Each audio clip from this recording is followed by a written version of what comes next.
Racikan Berita 1. Bismillahirrahmanirrahim. Assalamualaikum warahmatullahi wabarakatuh.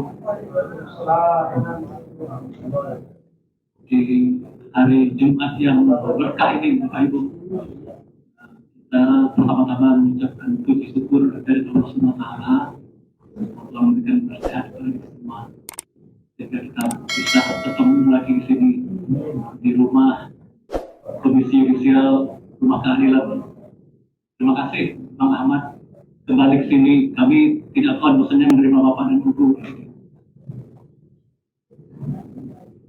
Kami sebelumnya menyampaikan mohon maaf dari pimpinan tidak bisa menerima Bapak dan Ibu semua. Kita sekarang lagi berproses calon hakim agung. Jadi semua pimpinan sekarang melakukan klarifikasi ada di dalam kota dan luar kota. Jadi kami dari kemarin sudah diperintahkan untuk menerima Bapak dan Ibu semua. Kami bersama Pak Nur Agus dan tim Pak Nur Agus Kepala Bagian Persidangan Pemeriksaan. Kami juga bersama tim pemantauan juga ada di belakang. Di samping kami Mas Hafiz. Nanti Bapak Ibu bisa menyampaikan kira-kira dari Komisi Yudisial apa yang bisa kami bantu Bapak dan Ibu ini. Kami kepada Bang Ahmad dan tim mohon segera memperkenalkan kira-kira siapa yang bisa digunakan dan maksud dan tujuannya ke sini seperti apa. Walaupun kami secara informasi di ini sudah menerima brosur, spanduk dan sebagainya, kami sudah melihat. Demikian pengantar dari kami. Assalamualaikum warahmatullahi wabarakatuh. Silakan Bapak Ibu sambil diminum.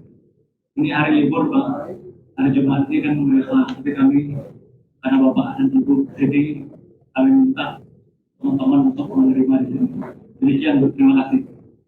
Bismillahirrahmanirrahim. Terima kasih Pak Mulyadi. Assalamualaikum warahmatullahi wabarakatuh. Pertama perkenalkan kami dari tim advokasi anti kriminalisasi akademisi dan aktivis yang sedianya juga bersama koordinator litigasi kami Pak Petrus Celestinus Sajarbu. Beliau sedang perjalanan, nanti juga akan memberikan kita semua. Dan selain dari tim advokasi juga ada dari aktivis Aliansi Rakyat Menggugat dan juga ada dari Purnawirawan TNI. Dan bisa saya perkenalkan di sebelah ujung sana Pak Majen TNI Purnawirawan Sunarko. Saya dengan beliau terlibat banyak di aktivitas pembelaan publik, terutama yang terakhir di kasus PIK 2. Kemudian dari Aliansi Rakyat Menggugat ada ibu-ibu yang diketuai oleh Bu Wulandari, kita ada Bu Desi, ada Bu Susi, dan yang lainnya dari Aliansi Rakyat. Sementara dari tim kami sendiri, saya Ahmad Kozinuddin dan sebelah kiri saya ada Bang Samsir Jalil, dan ada lewat sebelah sana ada Pak Yasin Sarjana Hukum juga tim ya, dan ada Pak Medi Juniarto juga sarjana hukum, kemudian ada Pak Azam Khan. Nah, beliau ini jadi oh iya saya harusnya memperkenalkan aja Azam Khan. Nah, ini beliau ini. Kemudian di sebelah kirinya ada Pak Baharuzaman sarjana hukum. Kemudian di sebelahnya ini pejuang kita yang kebetulan juga berstatus tersangka dalam kasus pusaran ijazah palsu. Beliau advokat Bu Kurnia Triroyani sarjana hukum. Assalamualaikum. Dan selanjutnya ada Bu Susiasi, lengkapnya Untung Susiasi SHMH. Untung ada Bu Susi gitu ya. Dan ada Bu Virga Dewi. Itu kedatangan kami. Yang pertama kami terima kasih. Sebenarnya rencana kami hanya menyerahkan surat, tetapi ketika kami berkomunikasi apakah memungkinkan bisa beraudiensi, ternyata bisa diterima. Alhamdulillah, kami mengapresiasi apa yang dilakukan oleh Komisi Yudisial. Mudah-mudahan ini menjadi satu pertanda bahwa perbaikan hukum khususnya pengawasan di hakim-hakim kita bisa maksimal, sehingga kita harapkan ke depan pemegang palu keadilan itu benar-benar memutus perkara dengan adil dan memang memenuhi apa yang menjadi harapan masyarakat. Bapak Ibu sekalian yang kami hormati, kami memang tadi sudah menyerahkan surat di bagian penerima surat nomor 10 TAKA tanggal 10 Juni 2026 dan sudah mendapatkan tanda terima tentang permohonan pengawasan sidang di Pengadilan Negeri Jakarta Timur. Kenapa ini kami ajukan? Pertimbangannya adalah pertama, perkara ini kami tegaskan bukan perkara orang per orang ya. Misalnya bukan perkara atas nama Roy Suryo atau Fauzia Tiasuma atau Kurniati Royani, Rustam Effendi dan Rizal Fadil. Akan dati 5 orang ini yang hari ini memang status tersangka, 2 sudah terdakwa dan hari ini diadili di Pengadilan Negeri Jakarta Timur dengan nomor perkara 300 garing PDT garing 2026 garing PMDKDMR. Kemudian ada yang satunya dengan nomor perkara 301, jadi 300 dan 300. Selamat datang Bang Jimmy Mokolensan, ini juga anggota tim kami Pak Mulyadi, bagian biro penerimaan kita sudah diterima. Nah, tetapi kami tegaskan ini bagian dari perjuangan seluruh rakyat Indonesia yang ingin agar polemik masalah ijazah Saudara Joko Widodo, Presiden Republik Indonesia itu tuntas. Nah, tuntasnya itu adalah manakala ada putusan pengadilan yang berkekuatan hukum tetap terhadap perkara ini. Nah, kami menganalisa ada kemungkinan bahwa yang diharapkan rakyat ini tidak akan terjadi, yakni putusan hukum yang berkekuatan hukum tetap. Dengan modus operandi apa? Kami khawatir ada intervensi kepada hakim-hakim, sehingga hakim tidak mau masuk ke pokok perkara, dan kemudian menghentikan kasus ini mungkin dalam eksepsi atau mungkin dengan putusan di proses permohonan pra peradilan yang akhirnya kalau ini yang terjadi maka masalahnya akan menggantung dan akan menjadi beban sejarah seluruh rakyat Indonesia. Karena sejatinya semua pihak termasuk Insinyur Joko Widodo sendiri berulang kali menyampaikan secara langsung dan juga kuasa hukumnya akan hadir di persidangan. Sehingga memang tidak boleh ada intervensi apapun kepada majelis hakim yang menangani perkara ini di Pengadilan Negeri Jakarta Timur yang menyebabkan hakim tidak masuk pokok perkara dan membuat bangsa kita ini menggantung di masa depan. Dan ini sudah bagus, kita apresiasi Saudara Joko Widodo mau memproses ini ke proses hukum sehingga polemik ini tidak kami harapkan. Silakan Pak Haid Mehmet, ya, beliau aktivis juga. Pak Ismet maksud saya, silakan dulu. Jangan sampai kasus ini menggantung dan tidak akan pernah ada kejelasan sehingga ini menjadi beban warga. Misalnya kalau selesai hanya di tengah dan itu bagian dari upaya agar tidak masuk ke perkara, maka kita selamanya akan digantung perkara ini. Dan kami harapkan Komisi Yudisial bisa ikut melakukan pemantauan agar tidak ada intervensi kepada Yang Mulia Majelis Hakim yang menangani perkara ini, sehingga perkara ini akan melayani kepentingan politik tertentu sehingga tidak masuk pokok perkara. Dan tentu saja kita juga butuh membuktikan kebenaran dari pernyataan Saudara Joko Widodo yang konon dirinya bersiap akan hadir di persidangan dan menunjukkan ijazahnya. Dan kami tidak ingin lagi ada bagian dari anak bangsa menjadi korban kasus ijazah ini. Nah, sebelumnya kami menangani Gus Nur atau Sugi Nur Hadiah dan Bambang Trimulyono di Pengadilan Negeri Surakarta yang divonis 6 tahun. Itu juga tanpa kejelasan status ijazah. Dan ijazahnya tidak pernah dihadirkan. Dan Saudara Joko Widodo juga tidak pernah dianggap sebagai saksi. Itu yang pertama. Yang kedua, tentu saja apa yang kami harapkan ini tidak mungkin bisa kami sampaikan secara pribadi, mandiri atau bersama tim kami. Perlu ada sinergi. Dan sinergi ini kami bangun. Sejumlah aktivis ada untuk mengawal kasus ini. Termasuk tentu kami butuh bantuan sinergi dari lembaga Komisi Yudisial yang memang secara konstitusional memiliki tugas dan kewenangan sekaligus bertanggung jawab untuk mengawasi hakim-hakim kita. Tadi saya dapat informasi sejak pencalonan pun sudah dilibatkan, dan apalagi di dalam menjalankan fungsinya pemegang palu persidangan tentu Komisi Yudisial berkepentingan bahkan berkewajiban dan bertanggung jawab untuk itu mengawal dan mengawasi. Karena itulah kami tadi serahkan surat agar Komisi Yudisial bisa terlibat untuk memberikan pengawasan terhadap jalannya proses persidangan di Pengadilan Negeri Jakarta Timur yang sudah bergulir. Gitu. Nah, yang ketiga, memang yang paling penting adalah kami tidak ingin kasus ini kemudian dijadikan semacam tunggangan politik pihak-pihak tertentu untuk mencari keuntungan pribadi atau kelompoknya, atau bahkan hanya mencari selamat diri sendiri dengan mengorbankan perjuangan rakyat yang selama ini mengawal kasus ini karena ingin jawaban yang tuntas. Sekali lagi, kami juga di tim advokasi anti kriminalisasi akademisi dan aktivis sejak pertama menangani kasus ini bukan karena motif membela pribadi atau orang tertentu, tapi membela kepentingan rakyat. Dan informasi Pak perlu kami sampaikan, kami menangani perkara ini pro bono atau cuma-cuma. Jadi layanan hukum, bukan jasa hukum, sehingga sifatnya pro bono.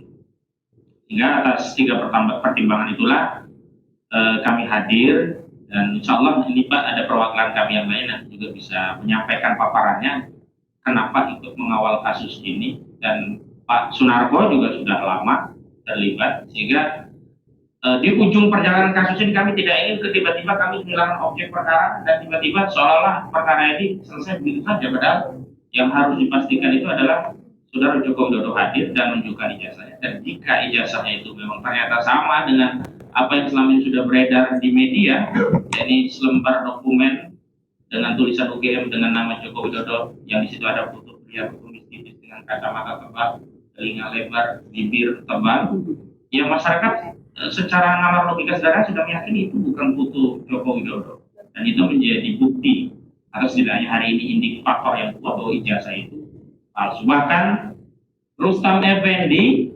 kemudian Rizal Fadila itu sudah membuat aduan baru di Barreskrim, bukan hanya mensinyalir ijazah itu palsu, bahkan mereka sudah sampai pada fakta ada pembuatnya, ada tempat membuatnya, ada eksekutornya, ada dalang di balik pembuatan ijazah itu yang hari ini memang akhirnya hanya diterima oleh Barreskrim sebagai humas. Artinya kalau nanti yang sidang ini tidak di pokok perkara, maka akan berlarut-larut nanti di Barreskrim juga akan dikejar-kejar lagi. Kenapa? Karena memang belum ada jawaban tuntas kalau belum masuk pokok perkara sampai vonis yang ingkar bahwa status ijazah ini seperti apa. Memang kasus ini bukanlah terkait 263, 266 atau terkait pemalsuan dokumen, tapi fokusnya adalah fitnah dan pencemaran 311, 310 KUHP yang dengan rejim KUHP yang baru, Undang-Undang Nomor 1 Tahun 2023, diadopsi dengan pasal 433 dan 434. Tapi lagi-lagi objek masalahnya tetap ijazah. Jadi Saudara Joko Widodo merasa direndah-rendahkan dan dihina sehina-hinanya karena ijazahnya disebut palsu. Karena itu dalam proses ini nanti akan ada pembuktian bahwa ijazah itu dibuktikan asli. Kalau tidak bisa dibuktikan ijazah itu asli, tidak ada fitnah, tidak ada pencemaran. Dan proses pembuktian ini sebenarnya kepentingannya bukan hanya bagi terdakwa yang hari ini bersidang, juga bukan hanya bagi Joko Widodo selaku pelapor, tapi bagi kita seluruh rakyat. Dan ini menjadi perhatian nasional. Kenapa? Ini melibatkan seluruh instrumen lembaga untuk menghasilkan kepemimpinan nasional dalam ini presiden. Bahkan kawan-kawan kami, Bu Dr. Leoni, Pak Lukas Warso, dan Bang Samsudin Alimsyah melalui Bon Jovi itu sudah sampai mendapatkan salinan ijazah dari 3 otoritas, KPUD Surakarta, KPUD DKI Jakarta, dan KPU RI. Ya ternyata salinan ijazah itu juga memiliki ciri-ciri yang identik yang dipersoalkan oleh masyarakat. Jadi apa? Ini selembar dokumen dengan foto ijazah lelaki berkumis tipis, berbibir tebal dengan kacamata. Yang ini sudah banyak menyatakan tak lazim, bahkan aneh ada foto ijazah berkacamata. Saya kira itu pengantar dari saya, dan untuk selanjutnya sebelum ke tim lawyer yang lain, kita dahulukan Pak Sunarko ya sebagai speaker kita. Kepada Bapak Majen TNI Purnawirawan Sunarko, dipersilakan, monggo Pak Narko. Assalamualaikum warahmatullahi wabarakatuh. Waalaikumsalam warahmatullahi wabarakatuh. Semua yang terhormat Bapak Pimpinan pertemuan, Bapak Ibu, hadirin sekalian yang saya hormati dan saya muliakan. Terima kasih saya dikasih kesempatan untuk bicara. Saya ini rakyat jelata, dan kalau menjelaskan itu juga boleh. eh, sebagai rakyat jelata, kami ini nggak bisa. Walaupun saya ini awam dalam hukum, banyak rakyat jelata itu juga yang berkumpul dan teman-teman saya. Kami tidak bisa dan melaksanakan atau implementasi rancangan hukum di Indonesia yang kira-kira kesimpulan kasarnya lebih banyak hukum banyak daripada hukum positif dan positif. Karena itu kalau sekarang Izin Pak Narko mungkin agak didekatkan, suaranya kurang apa. karena itu kalau pagi ini saya diajak ikut kumpul di sini, memang fokusnya pada masalah klaim atau gugatan ijazah palsu Jokowi. Nah, orang mengatakan diduga, saya mengatakan itu palsu. Jadi kalau ada yang melaporkan dan saya kita saja. Kalau sudah dikatakan 99,99% berdasarkan penelitian ilmiah palsu, jangan yang 0,sekian% itu punya Allah itu. Nah, bukan hanya itu saja. Selama ini juga kita melihat penegakan hukum itu tidak jelas. Di kasus kilometer pembunuhan pengawalnya Habib Rizik itu tidak jelas. Bahkan tempat yang mati dibunuh itu juga tersangka ya, awalnya. Aneh kan? Kemudian dibalik karena terpaksa dia membunuh. Kemudian hanya dianggap sebagai bela diri.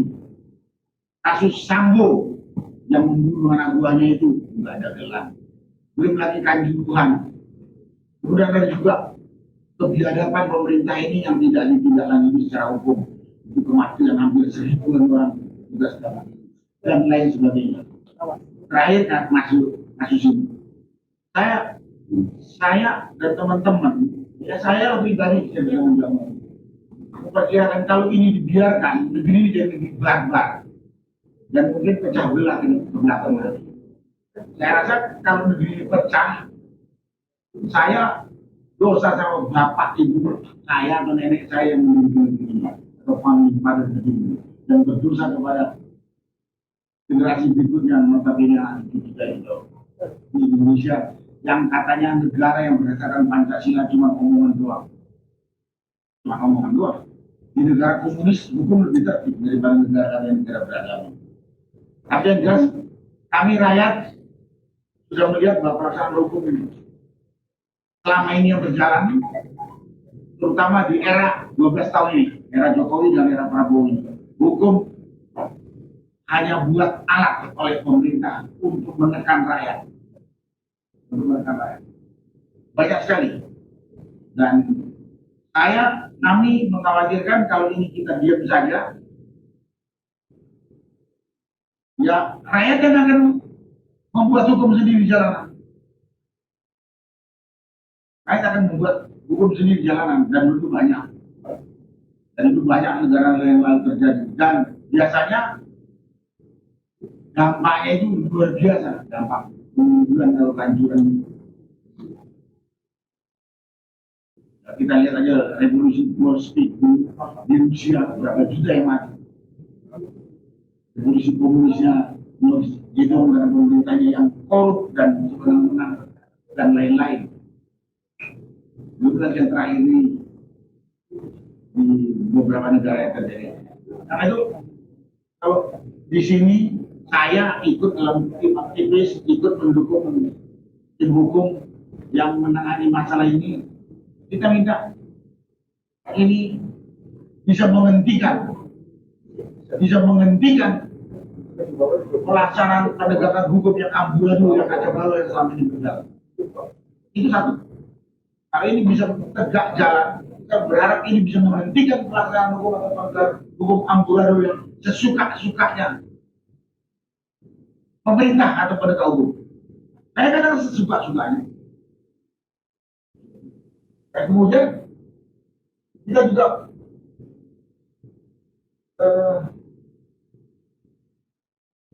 berharap negeri ini punya pegangan yang jelas. Ada peraturan itu dibuat yang berdasarkan penelitian dan dan pengalaman segala macam persyaratan. Seseorang itu untuk menduduki jabatan itu harus memiliki apa? Dalam hal ini diploma atau ijazah. Apa ini ada orang menipu saja? Ini kan menyangkut rasa keadilan. Saya yakin di sini semua kalau diperlakukan tidak adil tidak suka, kecuali orang gila. Ya, kalau ada orang yang suka diperlakukan tidak adil itu orang gila. Saya tidak suka itu.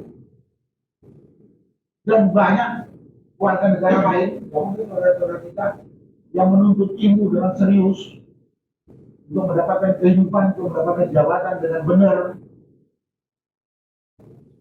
Sulit sekali. Bahkan di timnas sebagian sekali ada penipu, tidak punya jasa, mendapatkan kedudukan yang seperti ini,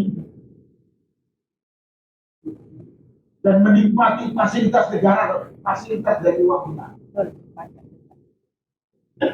gaji, fasilitas segala macam dan sebagainya.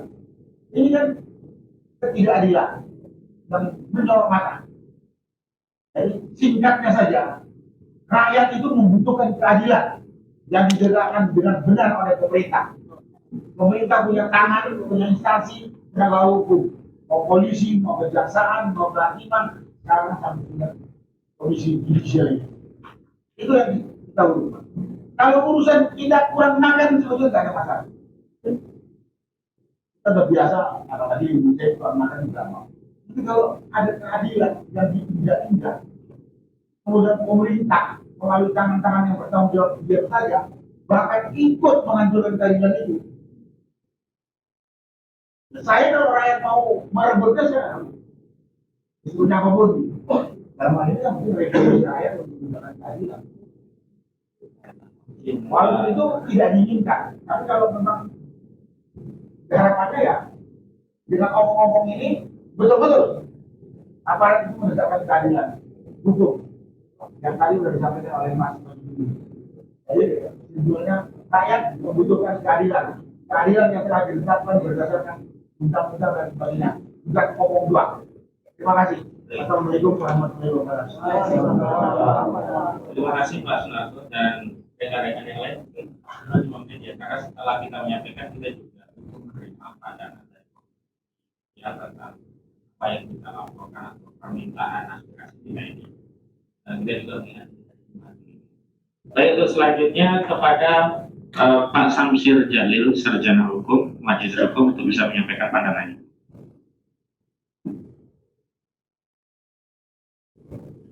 Oke, yang saya hormati Pak Mulyadi, Pak Agus, Sunarto, Assalamualaikum warahmatullahi wabarakatuh. Yang pertama-tama seperti yang juga sudah disampaikan Pak Marsipin tadi, kami berterima kasih diterima di tempat ini. Dan tadi dikatakan di hari libur gitu. Mohon maaf untuk itu karena kami ini merasa hal ini sudah tidak kelihatan lagi mana hari kerja, mana hari libur. Jadi kadang-kadang untuk memperjuangkan, untuk menegakkan keadilan di negara ini sudah tidak jelas lagi mana hari kerja, mana hari libur, mana siang, mana malam. Karena bagian dari teman-teman kami ini juga sudah ada yang hidupnya sudah tidak normal lagi sebagai manusia merdeka. Sudah ada yang sudah dihukum tadi seperti yang disampaikan Pak Ahmad. Bapak-bapak dari Komisi Yudisial, seperti dalam Undang-Undang Dasar 1945 di pasal 1 bagian ketiga itu disebutkan kalau negara kita adalah negara hukum. Tentunya kita harus menegakkan hukum. Kalau ada hal-hal yang dilakukan oleh seseorang yang melakukan kejahatan, pemalsuan, tentu orang itu yang bukan orang lain. Nah ini udah kenyataannya pada saat tadi sudah disebutkan, sudah ada 2 orang yang sudah kena hukum, yaitu Bapak Nur dan Babang Tri dan Gus. Tentu seperti tadi disampaikan Pak Ahmad, saat ini sedang berlangsung sidang di Pengadilan Negeri Jakarta Timur. Itu sedang mendakwa saudara Dr. Tifa Zia Yasuma dan Dr. Masudi. Mereka sudah selangkah lagi untuk mengikuti jejak dari Gus Nur dan Babang. Untuk itu masalah yang jadi pokok perkara yang kita sungguh-sungguh datang ke sini adalah masalah dugaan ijazah palsu saudara Joko Widodo. Masalah ijazah palsu, dugaan ijazah palsu saudara Joko Widodo ini sudah sekian lama terjadi. Nah, jadi pada substansinya, pokoknya ini masalah sangat penting bagi kita, nggak melihat yang sudah, tapi generasi ke depan yang mereka tidak masih saat ini masih bertanya-tanya apa benar seorang yang menduduki posisi presiden ijazahnya palsu. Itu pada saat ada sampai pada cucu-cucu saya, nggak usah sekolah sukses bisa. Kemudian nanti tinggal beli aja, bisa jadi presiden, bisa jadi apa. Hal ini harus kita selesaikan. Nah, untuk itu, Bapak-Bapak sekalian, sudah bukan rahasia umum lagi bahwa dalam kehidupan berbangsa dan bernegara di negara ini, itu proses yang terjadi dalam untuk mendapat jabatan, untuk mendapat keuntungan, untuk mendapat fasilitas, itu semua adalah proses transaksional. Kita mau ada ragu malah mau jadi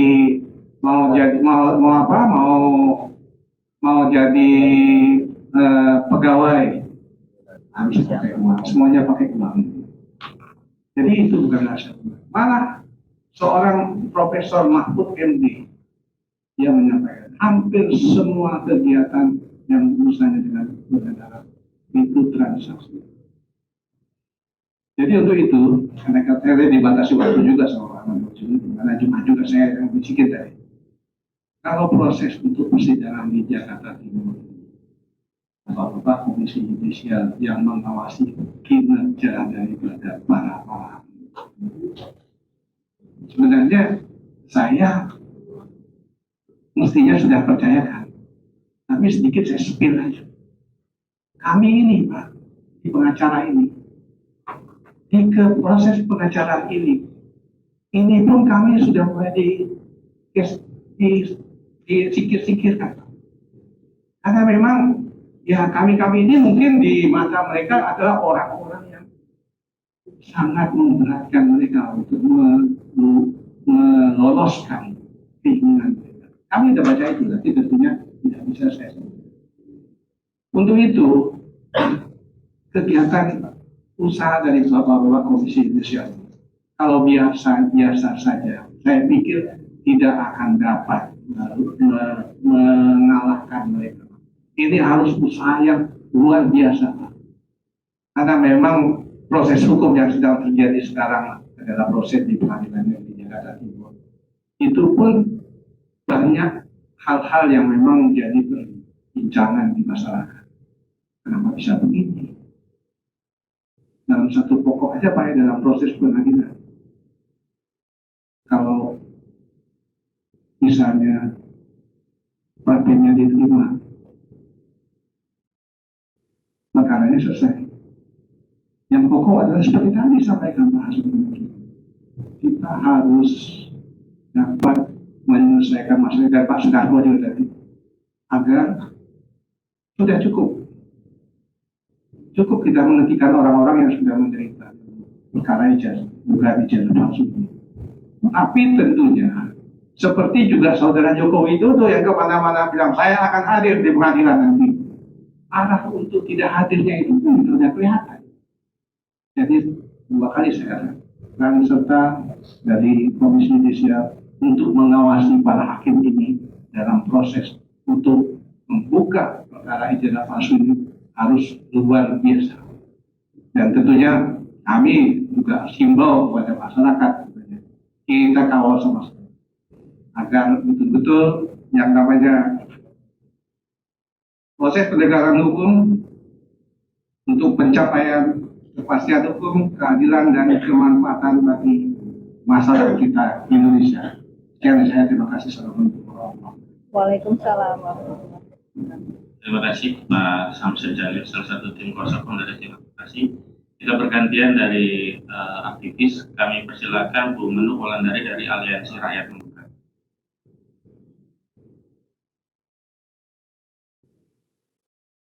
Assalamualaikum warahmatullahi wabarakatuh. Waalaikumsalam. Terima kasih Pak Kosinudin. Perkenalkan Pak, saya Menu Wulandari, saya dari Aliansi Rakyat Membuka, dan saya adalah seorang ibu-ibu yang peduli kepada nasib bangsa ini. Mengenai kasus ijazah palsu, saya hanya menghimbau, dan sebelumnya biarkan saya menerangkan kalau kita ini semuanya tuh ada di titik nadir, Pak. Kami ini sepertinya susah untuk percaya kepada hukum yang ada di negeri ini karena sudah banyak kasus-kasus itu dimenangkan oleh uang, Pak, dan kekuasaan. Tapi saya hanya mohon kepada Bapak, saya di sini bukan untuk atas nama anak-anak saya aja, tapi saya juga di sini untuk berjuang untuk semua, untuk demi masa depan bangsa ini. Saya hanya ingin, tolong Pak, bagaimana caranya untuk para hakim dan jaksa yang mengawal kasus ini. Kami hanya minta hak kami sebagai rakyat untuk tahu atas keabsahan dari ijazah palsu, ijazah yang diduga palsu Pak Jokowi. Karena banyak sekali yang saya lihat sekarang mulai banyak tekanan-tekanan dan keanehan-keanehan yang saya takut malah nanti akhirnya menjadi membuyarkan masalah yang substansinya. Jadi kepada Bapak, mohon Pak, tolong kembalikan lagi kepercayaan kami kepada para hakim agung yang sebetulnya negara ini mau dibawa kemana adalah gantung dari para hakim di sini. Tapi kami sebagai ibu pertiwi yang melawan, kami ini adalah garda terakhir dari negeri ini. Kami keluar karena kami merasa ada yang tidak beres, dan kami tidak akan pernah bisa diam apabila ini akan terus berlangsung dan tidak akan pernah bisa diam selama anak cucu kami itu tidak mendapatkan suatu kenyamanan atau kepastian. Itu aja Pak dari saya. Terima kasih. Assalamualaikum warahmatullahi wabarakatuh. Waalaikumsalam. Pak Mul, jadi ini seperti early warning. Kalau ibu-ibu yang biasanya masak saja sudah keluar dari rumah dan bicara, berarti ini negara sudah dalam kondisi bahaya. Terima kasih Bu Menu. Selanjutnya kepada Pang Azam Khan dari sisi lawyer. Nanti ada lagi info Pak Mul, nanti dua lagi ya, nanti dari Pak Ismet dan terakhir nanti dari Bu Kurniati Royani. Setelah itu kami ingin tanggapan dari Pak. Kami persilakan Pak Azam. Terima kasih. Assalamualaikum warahmatullahi wabarakatuh. Waalaikumsalam. Pak Majen Alko, rekan-rekan yang senior Mbak Medi. Jadi kepada pimpinan, saya cuma mencoba untuk menjelaskan proses ini memang bergulir sudah lama. Apa yang dijelaskan tadi oleh Bang Aka ya, mulai tahun 2022 tentang penanganan proses perkara Gusnur dan Bang Bantri, yang itu pun juga tidak bisa dibuktikan, dan munculnya TPUA, tim pembela ulama dan aktivis, yang pada saat itu juga berkiriman surat kepada Humas UGM dan dijawab oleh UGM, dan selanjutnya kita datang ke Jogja dan ke UGM, dan termasuk juga salah satunya Mbak Kurnia yang hadir juga di dalam itu, dan dilanjutkan juga ke rumah Joko Widodo dan diterima. Cuman dia mengatakan saya akan tetap hadir di persidangan, tapi fakta-fakta itu ternyata setelah kita melihat ini kemarin di PN Timur perkara nomor 301 Dr. Tifa itu JPU membacakannya itu justru malah laporan itu dilakukan oleh seorang Kompol Syarif yang kemungkinan itu akan tergeser, Joko Widodo tidak akan hadir di situ, dengan mengarahkan pada kasus belum masuk pada materi sudah ada penawaran LJ dari Ketua Majelis Hakim.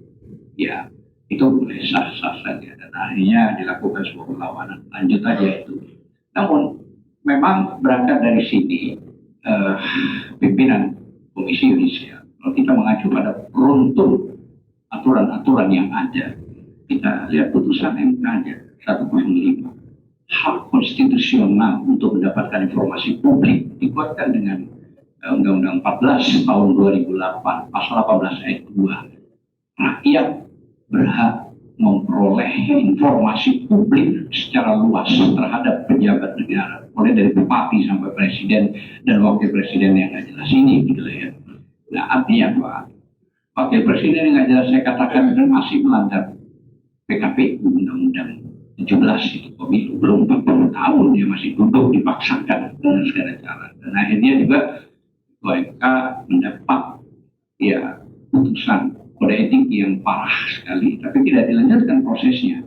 Nah, selain daripada itu juga, maka kalau kita mengacu pada Undang-Undang Dasar pasal 28 huruf F itu menguatkan konstitusional publik untuk mengetahui pejabat itu. Ditambah lagi Undang-Undang Dasar pasal 1 ayat 2. Negara ini ada karena rakyat, negara ini berdaulat karena rakyat.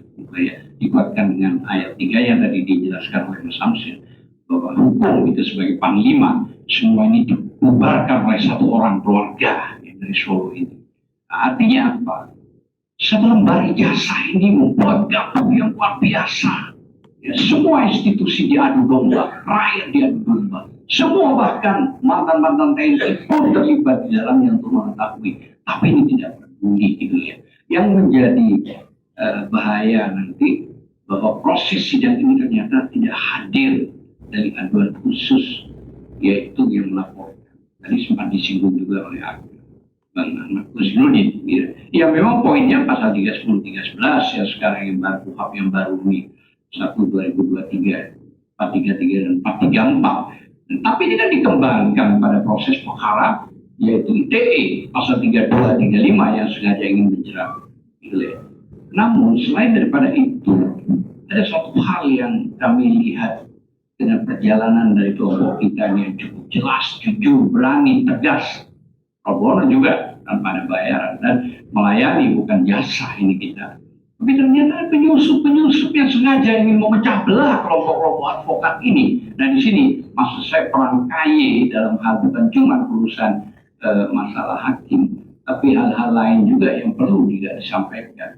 Bahwa sepatutnya negara ini memang dipimpin oleh manusia-manusia jujur, manusia-manusia yang memang berintegritas sesuai dengan Undang-Undang Dasar 1945, yaitu pasal 1 ayat 2, bahwa negara ini tuan rumahnya adalah rakyat, bukan pejabat atau siapapun. Dan Anda lihat sekarang bagaimana dipertontonkan dengan penangkapan salah satu petinggi polisi yang terjadi embeli dan sekarang ada perlawanan juga. Itu kepimpin tertinggi dan evaluasi. Saya kira itu aja. Terima kasih. Assalamualaikum. Selanjutnya kepada Pak Isbat yang juga berkenan hadir, kami persilahkan.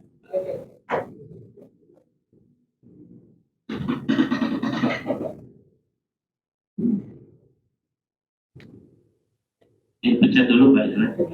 Biar ada warna merah.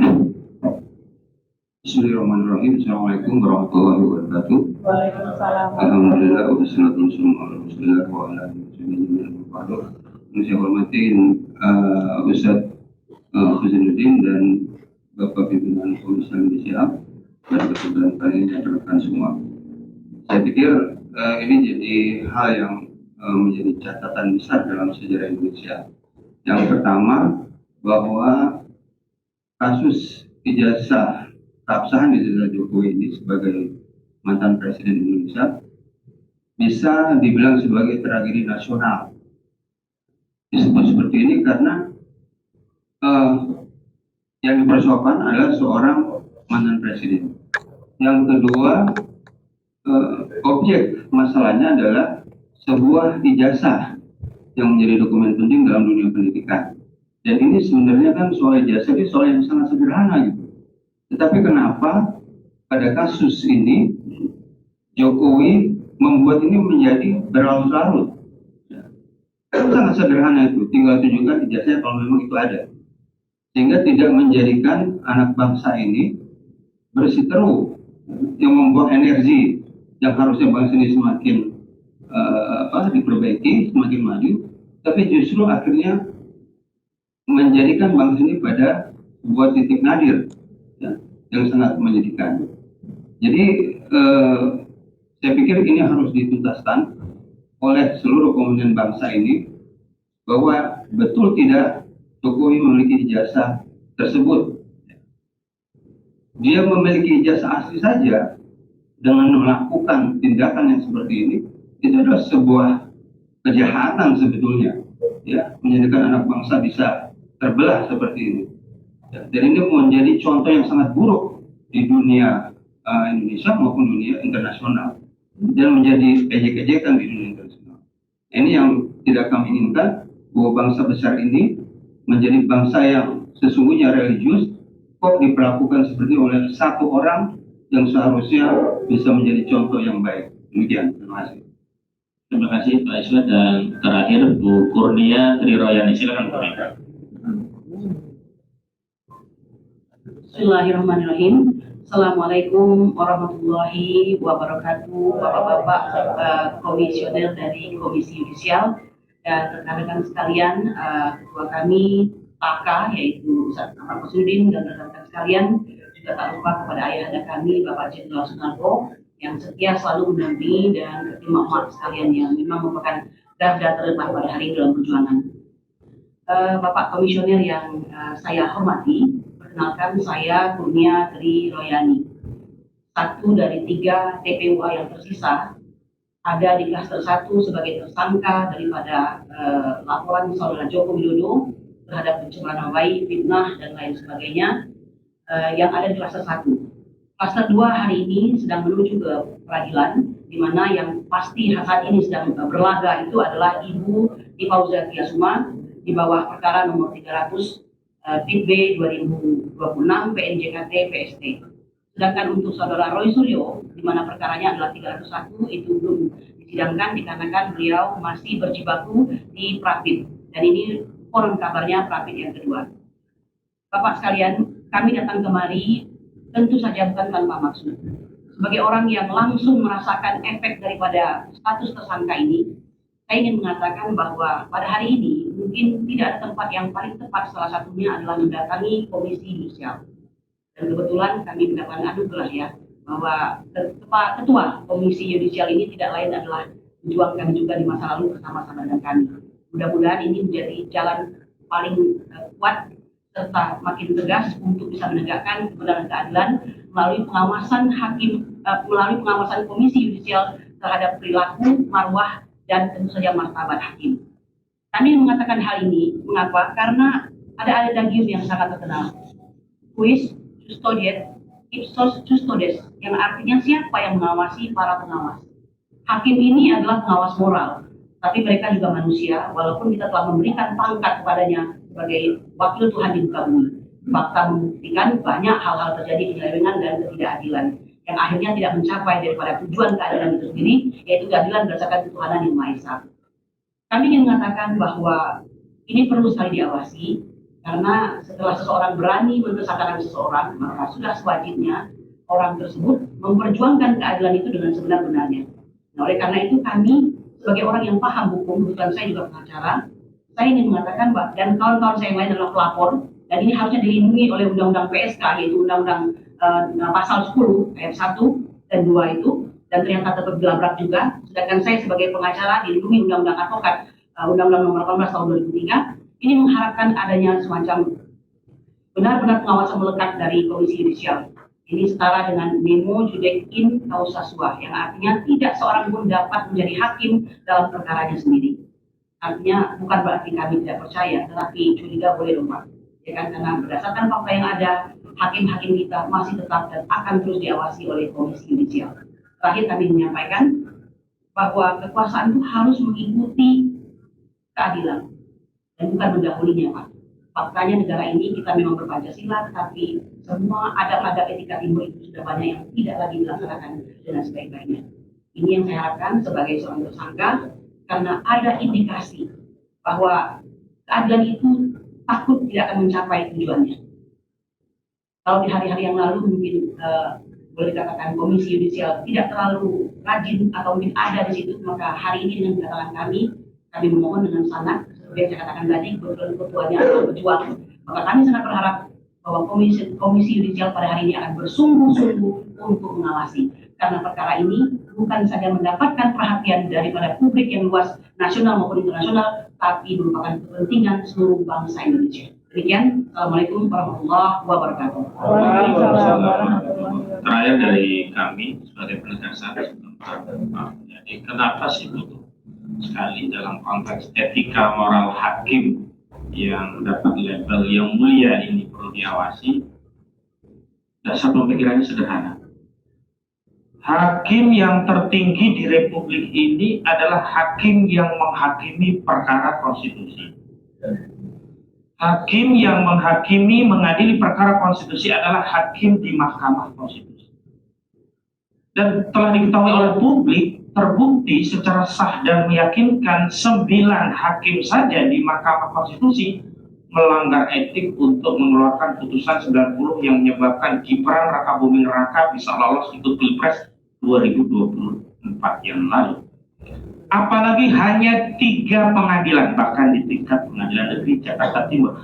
Apalagi hanya seorang hakim pada pengadilan Jakarta Selatan yang mengadili pra-peradilan. Jadi ini yang menjadi latar. Dan mohon maaf karena koordinator litigasi kami hadir, Bang Petrus Celestinus, mohon izin untuk yang terakhir agar beliau bisa berkenan menyampaikan. Bang Petrus sebelah kami. Sebelahnya Pak Narko, nah mungkin bisa mic-nya. Ini koordinator litigasi kami. Pak, silakan Pak Petrus, saya sampaikan Bang, tadi kami sudah menyampaikan aspirasi sehubungan dengan permohonan kita agar bisa ada pengawasan dalam perkara di Pengadilan Negeri Jakarta Timur. Kami persilakan. Terima kasih atas kesempatan ini juga kepada pimpinan KPK yang Komisi Yudisial. Tarik nafas dulu. Jadi kami dari tim advokasi anti kriminalisasi akademisi dan aktivis, kami punya kegelisahan, kemasan bahkan ketakutan juga, dan juga masyarakat pada umumnya, terutama para pencari keadilan. Hari-hari ini masyarakat ingin tahu apa yang akan terjadi dalam perkara di mana seorang mantan presiden yaitu Jokowi dalam posisi sebagai pencari keadilan dalam perkara dia mencari nama baiknya melalui kasus pencemaran nama baik dengan terdakwanya adalah Suryo dan Tifal. Kita punya pengalaman buruk dengan Jokowi ini, terutama ketika pada tahun 2023 permohonan uji materi undang-undang pemilu untuk mengubah pasal tentang batas umur minimum calon presiden dan wakil presiden. Dan kita tahu bahkan terbukti Jokowi mengintervensi Mahkamah Konstitusi dengan cara yang sangat brutal. Kenapa kita katakan brutal? Karena di dalam putusan Mahkamah Konstitusi bahwa hakim konstitusi dalam insentif pemilihan yang membuka borok, bagaimana dengan mudahnya lembaga yudikatif tertinggi intervensi melalui nepotisme, dan akibat dari itu Ketua Mahkamah Konstitusi diberhentikan dari jabatannya oleh Majelis Kehormatan Mahkamah Konstitusi. Nah, setelah Mahkamah Konstitusi saja diintervensi, kami khawatir dalam perkara Tifal, Roy Suryo di Pengadilan Jakarta Timur, bahkan sekarang pra-peradilan di Jakarta Selatan, bisa saja itu terjadi. Karena itu pengadilan paling bawah. Karena itu kami berharap dan sangat mengharapkan Komisi Yudisial dengan segala kewenangan yang dimiliki, jaringan yang dimiliki, supaya memantau, mengawasi secara ketat harus diberikan prioritas. Karena segala hal bisa terjadi. Bahkan sudah ada desas-desus isu-isu di tengah masyarakat bahwa sekarang ini mulai terjadi sejumlah skenario bagaimana caranya supaya perkara ini tidak sampai diperiksa pokok perkaranya. Dan manuver-manuver itu sudah mulai kelihatan. Jadi kegelisahan, keresahan, bahkan ketakutan hampir semua masyarakat ketika berperkara melawan penguasa atau pengusaha, ketakutan itu selalu muncul karena dengan mudah dibelokkan, hakim dengan mudah diintervensi, hakim konstitusi diintervensi, apalagi ada sekitar hakim pengadilan negeri. Ini yang kami semua dari tim advokasi ini, selain kami melakukan pembelaan pidana, ini kan cara-cara non-litigasi yang kami lakukan, dan kami minta supaya Komisi Judisial memberikan prioritas dalam hal ini. Itu saja, terima kasih. Oh ya, silakan Pak Yasin. Setelah ini cukup ya rekan-rekan. Iya. Waktu 2 menit aja. Assalamualaikum warahmatullahi wabarakatuh. Waalaikumsalam. Datang ke sini, kalau saya tidak terlibat, cuma mengingatkan kepada KAI bahwa Komisi Yudisial sebagaimana dimaksud Undang-Undang Nomor 18 Tahun 2011 ada pasal 20 yang mempunyai hak pengawasan, pemantauan perilaku hakim secara berkala. Jadi kami berharap hakim-hakim yang ada di Indonesia khususnya spesialis ya yang berkaitan dengan perkara Jokowi objektif agar politik law bisa ditegakkan di semua pihak, jangan sampai nanti ada intervensi seperti tadi Pak Ketua dan kawan-kawan yang sudah sampaikan. Itu aja dari saya. Wassalamualaikum warahmatullahi wabarakatuh. Izin Pak Pol dua lagi ya. Yang pertama Pak Aspadi, Pak Aspadi Pilihan, dan nanti terakhir Bang Edi mulai. Silakan Pak Aspadi. Assalamualaikum warahmatullahi wabarakatuh. Waalaikumsalam. Yang tadi saya juga nggak terlalu panjang lebar ya. Saya sedikit bernostalgia. Ini pimpinan saya adalah salah satu aktivis 98. Jadi salah satu reformasi adalah Komisi Yudisial. Ya, pimpinan. Jadi pada saat itu saya terima proses. Saya sudah melahirkan atau membuat organisasi nama masyarakat pemantau peradilan di Fakultas Hukum Indonesia. Jadi apa yang saya pantau pertama adalah pengadilan Presiden Republik Indonesia Pak Soeharto. Jadi pada tahun ini 2026, jadi kasusnya juga dengan berhubungan dengan Presiden.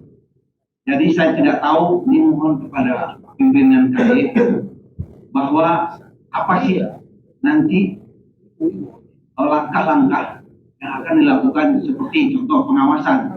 Karena ada kewenangan dari KAI itu adalah mengawasi, memantau pada saat persidangan. Salah satu itu. Apakah kami bisa melihat seperti apa teknisnya mereka dari KAI? Karena kami tidak selama ini belum melihat seperti apa kerjanya KAI untuk melakukan pemantauan di dalam persidangan terhadap hakim. Jadi itu yang kami tekankan kepada KAI, apalagi dengan kasus seperti peradilan yang dilakukan di Jakarta Selatan. Kami nggak lihat tanda-tanda seperti apa. Jadi kami mohon kepada secara konkret untuk melakukan pemantauan dan pengawasan terhadap proses peradilan yang sangat viral. Terima kasih. Terima kasih atas kesempatan. Saya hanya mengimbau untuk KAI belajar pengalaman kasus di Solo, Pak Menteri dan Gus Nur, bahwa pada waktu sidang Menteri, ijazah tidak dibawa, hanya fotokopi ditunjukkan oleh jaksa, tapi hakim mengabulkan bisa. Padahal kan yang pokok utama kan ijazah palsunya itu. Tapi belajar pengalaman itu kami minta untuk pengadilan negeri juga diawasi, jangan sampai hakim berpihak kepada Jokowi karena dengan segala cara dia lakukan saat ini. Terima kasih. Kami kembalikan dengan segala hormat kepada Pak Mulyadi.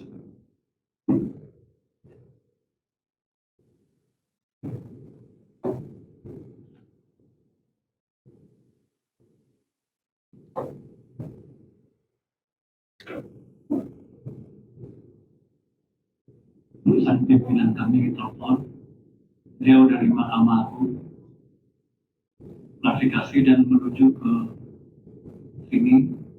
Kalau Pak Ibu punya waktu, mereka akan menemui Bapak Ibu sekalian. Dan perjalanan dari Mahkamah Agung ya bagus ya. Sampai Allah.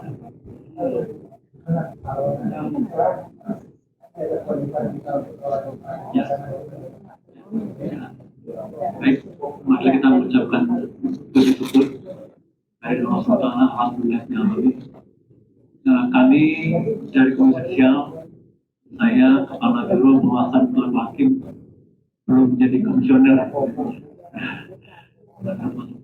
Kami tadi sudah mendengarkan apa yang disampaikan oleh abang kami Ustaz Ahmad Khodinuddin, Bapak kami Pak Brigjen TNI Sunarno, terima kasih di sini. Abang Azam Khan yang mudah tidak asing lagi bagi kami di sini. Pak Amsir, ya terima kasih. Dari Ibu Nunuk Wulandari, Ibu Nunuk Wulandari dari Aliansir ya bukan ya, ya. Pak Ismet ya. Ibu Kurnia juga tadi menyampaikan. Pak Petrus dan Pak Yasin terakhir ya. Abang kami Pak Jimmy juga tadi, dan abang kami yang dari UI, Bang siapa? Oh Julian, orang awak berdua ya? Sama orang awak. Bu jadi aku lanjut.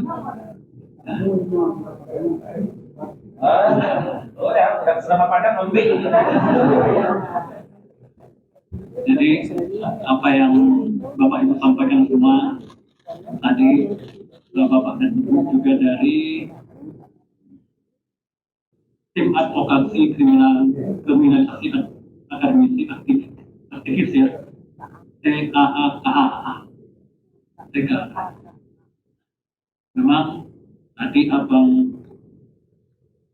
Yasin ya menyampaikan bahwa tugas dan kewenangan KAI ya Bang ya, pasal 20 benar yang Abang sampaikan tadi, bahwa Abang yang juga menyampaikan bahwa KAI ini lahir dari semangat reformasi 98. Kenapa pada saat itu ya ketidakpercayaan kita terhadap Mahkamah Agung pada saat itu, maka KAI lahir.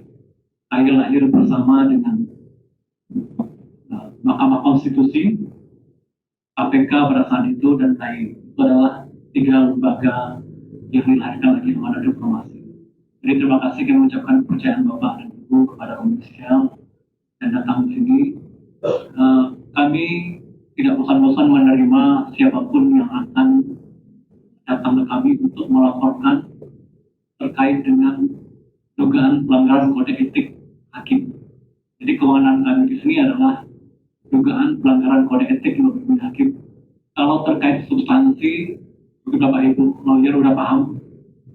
Kalau terkait dengan apakah substansi material nanti ada pengadilan lebih tinggi yang akan memeriksa. Kalau kita belum puas di putusan pengadilan negeri atau hasilnya nanti ada pengadilan tinggi. Tapi kalau dalam proses nanti Bapak Ibu menemukan ada dugaan pelanggaran kode etik terhadap kasus Dr. Tifa yang nomor 300 di Jakarta Timur ini ya, itu nanti boleh dilaporkan lagi ke kami. Tentu dengan ada bukti. Memang tugas kami di sini adalah kami ketika kasus di Solo pernah juga. Di Solo kami juga memantau, tim pemantau dari Jakarta memantau ke Solo. Kami berulang kali ke Solo mengirim tim pemantauan. Dan untuk kasus di Jakarta Timur nanti, untuk kami tahapan nanti ada sini kapit kami yang mengawasi pengawasan hakim dan investigasi. Apa beliau nanti menilai dari laporan masukan Bapak Ibu hari ini, kita bisa turun ke lapangan, kami akan menurunkan tim lapangan untuk memantau kasus ini. Tugas kami adalah melihat apakah nanti memang ada dugaan persidangan itu pelanggaran kode etik, terutama hukum acara dan lain sebagainya. Kalau di luar peradilan nanti ada investigasi kayak apakah ada sesuatu di belakang putusan dan lain sebagainya. Jika Bapak Ibu punya informasi, silakan sampaikan ke kami. Secara online bisa kita melaporkan ke website TKI. Dan hal ini kita udah terima ya. Kita udah terima hari ini tanggal 10 Juli kita udah menerima servis permohonan untuk pemantauan. Ini akan kami analisis tentunya. Kami akan sampaikan juga kepada pimpinan bahwa Bapak Ibu sudah diterima. Salam dari Ketua dari Gubernur menyampaikan, Ketua kami adalah Pak Khair juga pejuang. Kami juga memahami hal itu dan menyampaikan salam kepada Bapak Ibu semua karena ada proses seleksi calon hakim agung yang tidak bisa menemui Bapak dan Ibu semua. Dari kami itu aja Bapak Ibu, sambil menunggu Pak Havan mudah-mudahan bisa bergabung dengan kita sebelum sholat Jumat. Memang hari ini jam sholat Jumat karena kantor kita ini bukan libur tapi WFH, work from home atau work from anywhere. Jadi kalau kapan-kapan Bapak Ibu menerima, ya kami akan siap menerima Bapak Ibu. Ini dalam rangka efisiensi juga. Dari kami 24 jam. Ya. 24 jam juga. Secara online kami bisa menerima laporan dan permohonan pemantauan 24 jam. Itu setiap hari akan dimonitor oleh tim kami. Ini ada tim dari pemantauan. Dan nanti kalau misalnya ada dugaan pelanggaran kode etik, maka nanti Bapak laporkan beliau apa dugaannya. Tentu setelah persidangan ini selesai. Kalau seandainya sekarang, itu tetap kami proses pemantauan di pengadilan. Dari kami, sekian. Terima kasih. Mari kita mengucapkan di hari yang berkah, masih di bulan Muharram ini, kita mengucapkan alhamdulillahirrahmanirrahim. Assalamualaikum warahmatullahi wabarakatuh. Waalaikumsalam. Sekaligus setelah ini kami izin berfoto bersama dan langsung pamit karena kami juga sudah menjanjikan akan konkret. Jadi mungkin kami titip salam kepada komisir kami. Sudah ada? Nanti kalau ketemu bisa, karena ini formulnya kan sudah kita tutup, jadi kita bisa pamit, mungkin titip salam lain waktu lah, karena kita ada agenda yang lain, mudah-mudahan bisa ketemu lagi. Demikian, kita foto dulu ya, sebelum pamit untuk kompres di depannya. Terima kasih. Assalamualaikum warahmatullahi wabarakatuh. Waalaikumsalam warahmatullahi wabarakatuh.